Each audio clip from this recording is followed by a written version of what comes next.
One of the first couple of clubs that give me work was a club called Kazi's in Newport News and Richmond Funny Bone. Both allowed me to host early in my stand-up career. And first time I hosted at Richmond Funny Bone, you want to make a good impression because that's like an A-list club. You know what I'm saying? Bro, it went so bad. And Richmond Funny Bone, it's been redone now. Yeah. So I haven't been since it's been redone. Okay. But back in the day, if you bombed at Richmond Funny Bone, you could always hear the air blowing. Like the HVAC would be super loud because people wouldn't be. So it was just like you'd be like, so what y'all think about paper plates and terrorists?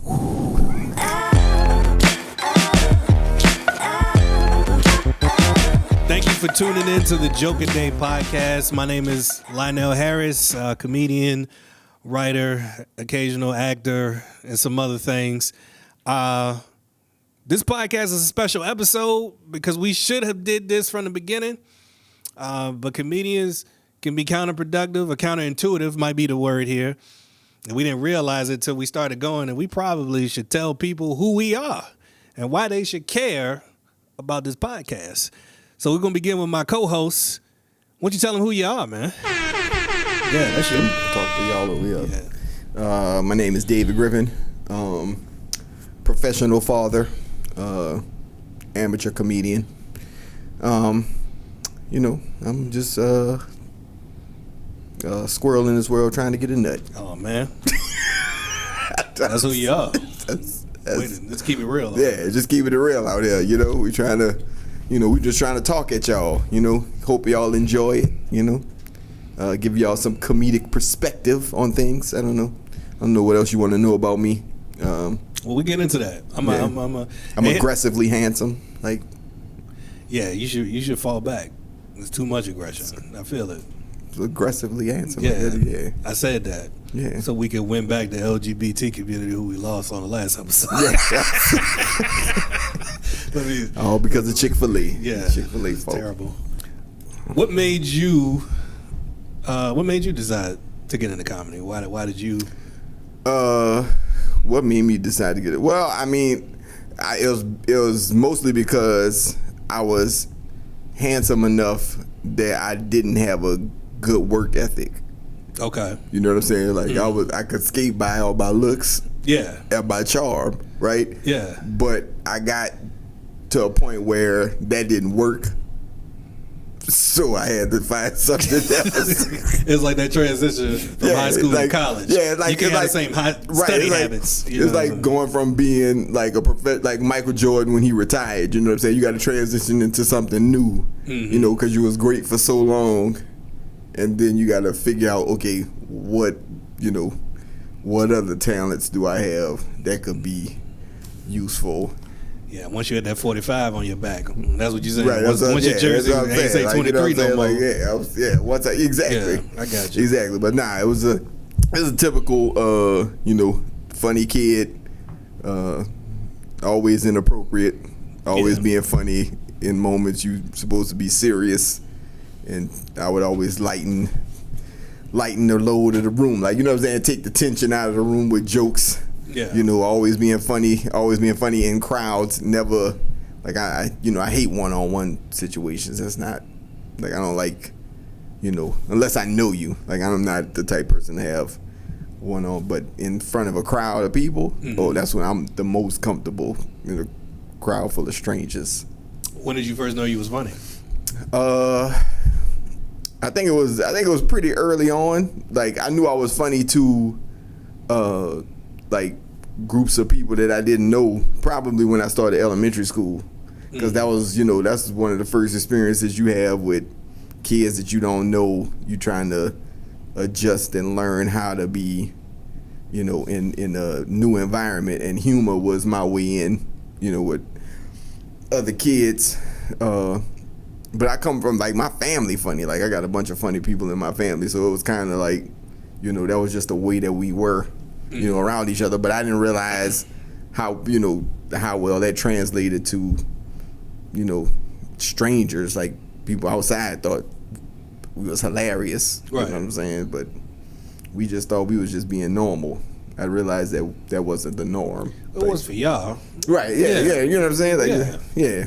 Yeah, for Superman, flying is normal. Yeah, that's what I'm saying. You know like, what I mean? yeah, you know what I'm saying? Swag. Like, you know what I'm saying? Yeah, I didn't realize that, everybody wasn't impervious to bullets. Right. You know what I'm saying? That's yeah. what I'm saying. Yeah. Yeah. Oh, you bleed. Oh, okay. Oh, that's different. Oh, you be bleeding. You walk everywhere you go? You don't never float. That's weird. Nah, I asked you some questions, you know what I'm saying? I Go put ahead. you on the spot, brother. Go ahead. What was your first bit that you wrote for comedy? My first bit, when I decided to do stand-up, I actually remember this. Yeah. When I decided to do stand-up, my first bit was about, I took the perspective we could end terrorism.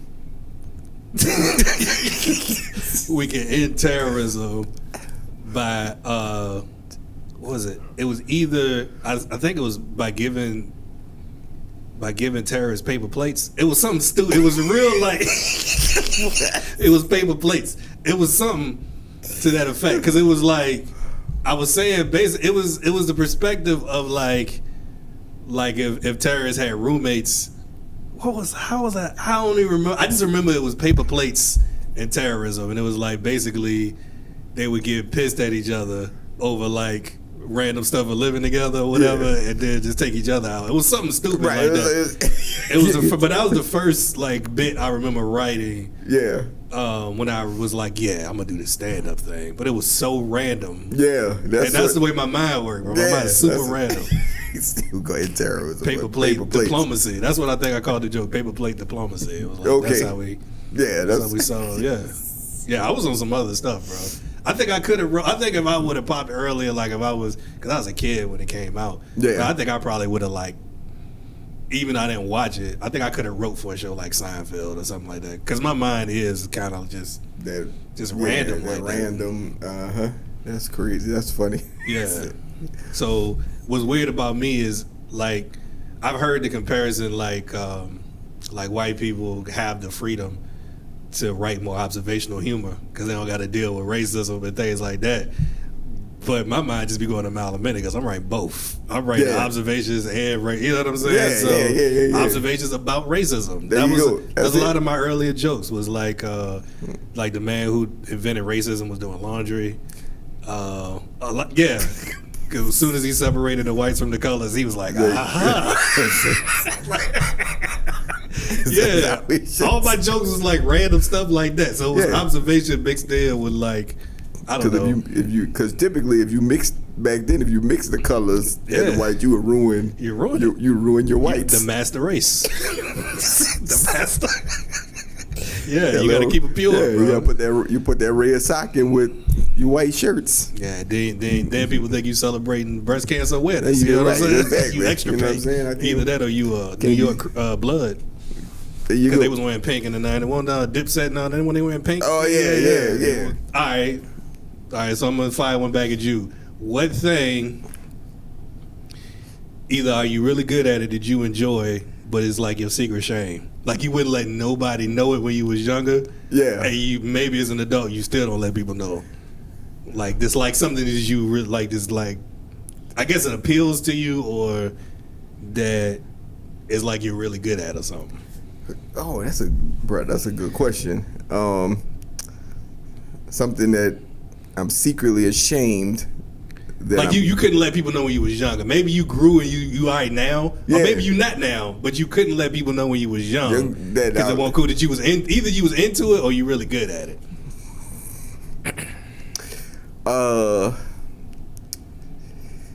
Dang, that's good.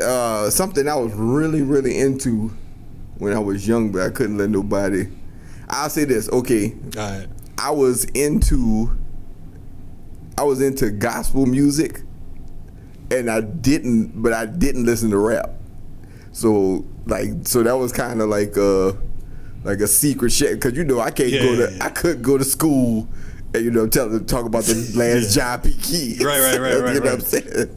I could talk to my friends about that John P. Key album while they talking about A Tribe Called Quest, and I don't know. I had no idea the tribes you knew was the 12 tribes of Judah. That's my tribes. Like, I was like, what tribes you talking about? I don't know. Why ain't no tribe of Joseph? I never figured that out. Like, it's like Q-Tip. Who is that? He wasn't one of the children. He wasn't one of the sons. He wasn't one of Israel's sons. Come on, man. I don't know that boy. Yeah. So like that's so, and you know that in that automatic. You know, I was singing in the choir. You know, and I used to love singing, but I wasn't gonna do that in front of my friends. Like, right. It's like, nah, you ain't. You know. It's funny you should say that because you know what I had this thought, and it's probably the same thought when I was thinking of this question because I thought about this when we did this episode, but I was like, I'm thinking about somebody like Denzel Washington, right? Yeah, considered one of the greatest actors of all time. But when you learn about his past, like he seemed like he was like a roundaway dude. He was a hooper in New York. Yeah. You know what I'm saying? He looked like he had some kind of respect or street cred or edge on him or something like that. But I'm like, he won't around there talking about what light through yonder window breaks my. You know what I'm saying? Like he won't. But he is Shakespearean acting. Exactly. Stage try all that. Yeah. Right. That's what I'm saying. Like that's what he slipped up one day and was just like, instead of giving somebody middle fingers, like I bite my thumb at thee. And I was like, what you say to me, cuz? But see, we shared that because I told you I did my aunt made me sing. I didn't want to sing. Yeah. I wanted to play the drums. Yeah. And eventually, like I wanted to so badly because I couldn't sing, and I wanted to so badly that I'm the reason why my church got drums. Okay. Because I was so young that they were impressed that I sat down, I did research, I took notes, compared prices, and did a presentation to the pastor. Oh, okay. As a little kid, to add it to the budget, bro. And they were just like, they were so wild that I was like, I don't want to sing no more. give me some drums, cuz. Something, you know what I'm saying? I should have did that. I wish I would have did something like that. Maybe. I couldn't sing though. So yeah, I didn't want to be in the choir. You know what I'm saying? Yeah, I didn't either. I was, I had. But you say you did. You enjoyed it. I enjoyed it eventually. Early on, I grew into it. Like what I'm saying. When you get put in something like that when you little, you like, I don't want to do this. But then eventually, like you can't wait till choir rehearsal. You know what I'm saying? You singing. I wish I could sing. And I mean, I am a musician, and I did like write music, and there's a period and all that where I did all of that. And but letting people hear that, I don't see that happening. Oh, you know what? I tried. I did try. Yeah, I did. I told you I went recently, but that's been just recently this year. Yeah. But my secret, I think mine was related to music too, because I like movies so much. When I was a kid, film and television, I think, was like comforting to me. Yeah. So like to the point like now where I'll go back and play theme songs to shows just to like fall asleep or something sometimes. Like it don't matter what the show, because I ain't have to watch it, but I just remember like the Cheers theme will come on, you know what I'm saying? Yeah, that like it just make me feel good. You Golden Girls, any of that. It make me feel good to hear the jingles, like to hear the opening song. And but because I love that stuff so much, I had a broad taste in music. So I like music because it was in films. Yeah. So that means I knew a lot of like random, what we would call white people music when we was kids, you know what I'm saying? Yeah. But I really liked the stuff, but I liked it, like I said, film really gave me like a broader taste. Stuff that really like what had me like completely get my black card revoked, so I couldn't let people know that at that time. That's not okay. Like, how did you bounce back? Have you ever have you ever bombed at a show, or like early on in your career? Like, how did you bounce back from the first time a show didn't go well? Like, you know what I'm saying? When you actually, it's a good story. I got to shout out a friend of mine. One of the first couple of clubs that give me work was a club called Kazi's in Newport News and Richmond Funny Bone. Both allowed me to host early in my stand-up career. And first time I hosted at Richmond Funny Bone, you want to make a good impression because that's like an A-list club, you know what I'm saying? Bro, it went so bad. And Richmond Funny Bone, it's been redone now, so I haven't been since it's been redone. Okay. But back in the day, if you bombed at Richmond Funny Bone, you could always hear the air blowing. Like the HVAC would be super loud because people wouldn't be. So it was just like you'd be like, so what y'all think about paper plates and terrorists? That's all you would hear, right? You see a tumbleweed going across the thing. Bro. So I was up there. I mean, I'm talking like I'm probably shouldn't drive. Like that's how I'm down. And my boy was like, shout out to my boy Jai Tola. He was a regular there out of Richmond. We actually went to school together and kind of like reunited in comedy. Like I met him later. Okay. But he was like, nah, you need to go do a mic with me after the show. I was like, bro, I don't want to live. like I don't think living is an option anymore. Yeah. He's like, yeah. You just go do this mic. And he took me to this mic in Richmond. And bro, when I say like, and I'm trying to keep this clean, but I don't know another way to say it. I did not give a like at that point. Like I just did not care. So I went in that joint and I was talking. Here's for real. The bit was my material was about Snow White. No. Who had the Cinderella? Okay. The evil stepdaughter, stepsisters, right? Yeah. Bro, I did 5 minutes on Cinderella and murdered, because I just did not care. Like I was talking like some crazy.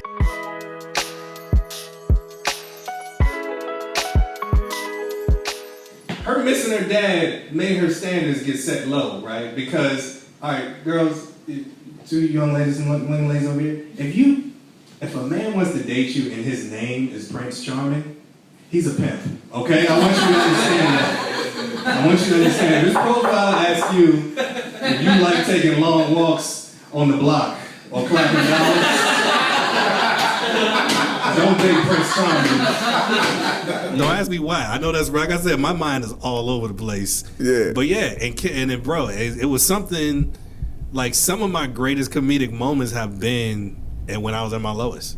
Yeah, that's crazy how that happened. Yeah. Like when you just don't care, you be like, I don't care about nothing, and you just destroy the room. Like that's so weird how that happens. Got big laughs, and I was depressed, bro. Yeah.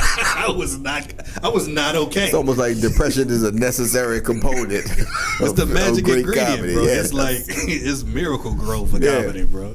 Every time. You just got right back. So you just went after bombing. You just went right back. You just immediately after the show. It was like if I drank it something too strong, that was my chaser. Like I just had a chaser. Yeah. Like and it was good advice. Yeah. If you can, like, go as soon as you can, because then it keeps the thoughts. Oh yeah, Now it backfired because another friend of mine, this happened to him.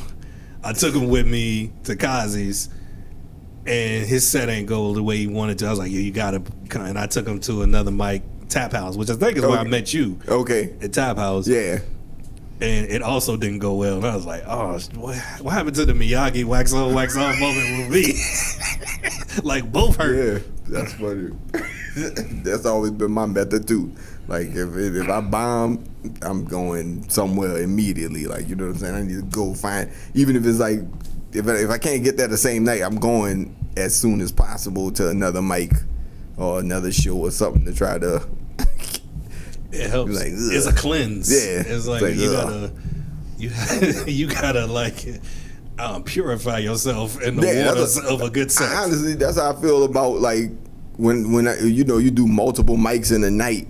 Like the first one I go to. Like, I kind of expect it to be like a warm-up. Yeah, like that one that's going to be like, ugh, and it's going to get you to that point where it's like, okay, I'm going to the next one. I don't care. I'm just going to, and then, you do like 3 mics in a night. The third one be the one that's like, that's the one that, sings. Yeah. It sings, yeah. I don't know, man. It's, what made you decide to do the podcast? This one? Yeah. Because you asked me. All right. Simple answer, simple question. Yeah, I thought it would be fun. I thought it would be fun. You know what I'm saying? Like hanging out, talking to other comics. You know what I'm saying? Doing what we do. Like at the end of the show, how we, like trying to workshop a bit Like, I enjoy all of that. The process of like building sets and all that. Just being in the room with other creative people.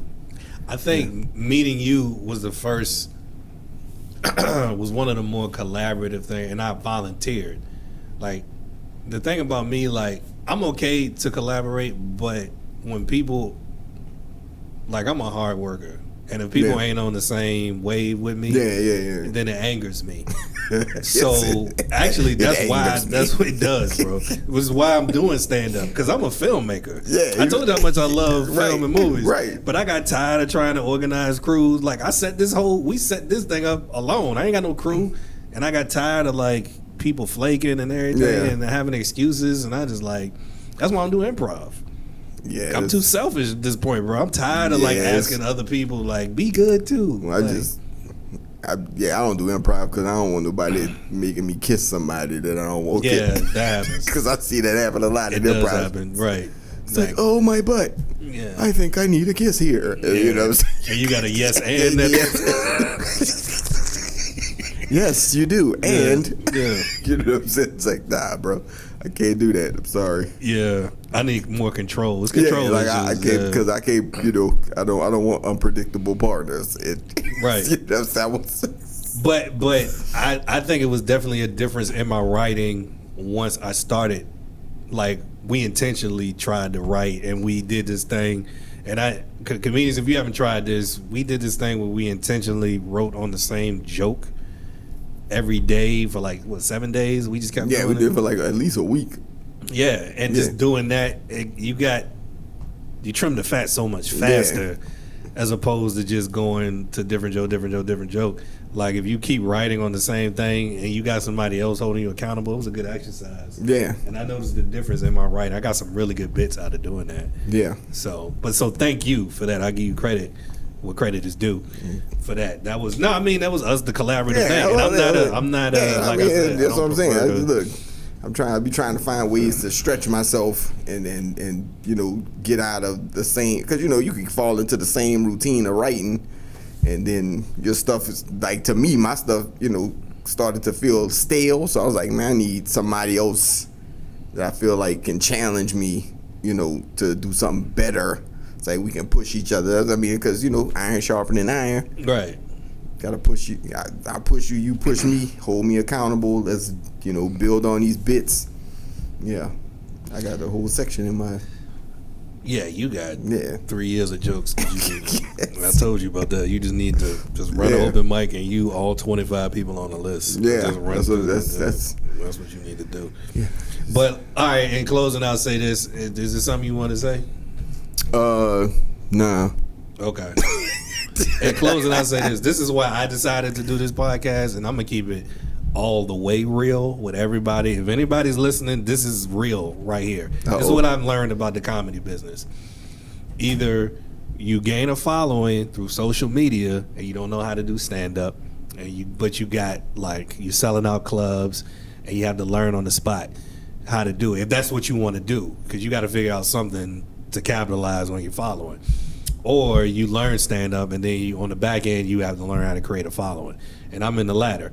You know, I went the stand-up route, and I feel like I've, you know, worked hard. This Jokeaday thing was a challenge to myself to write and perform every day for a year. And I did, like, a lot of crazy things to push myself and be great.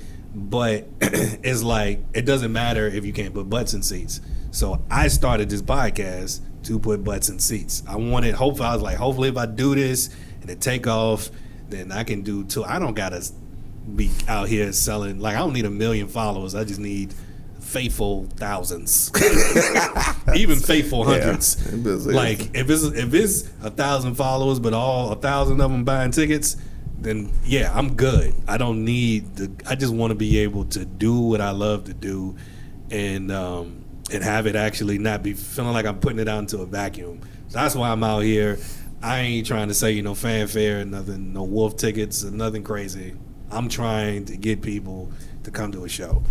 So hopefully y'all enjoyed the first season.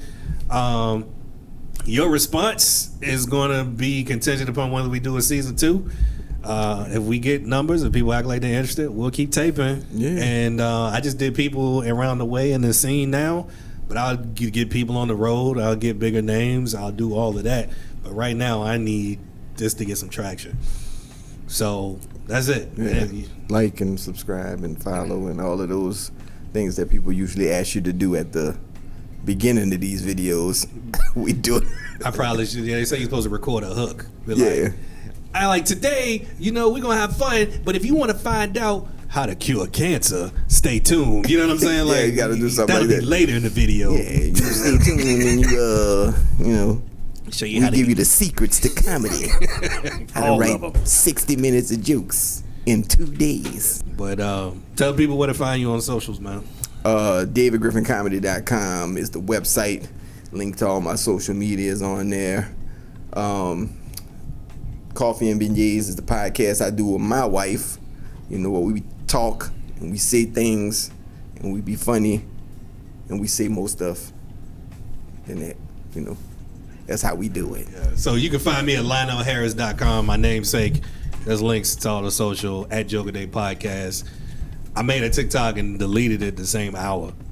I might make one again.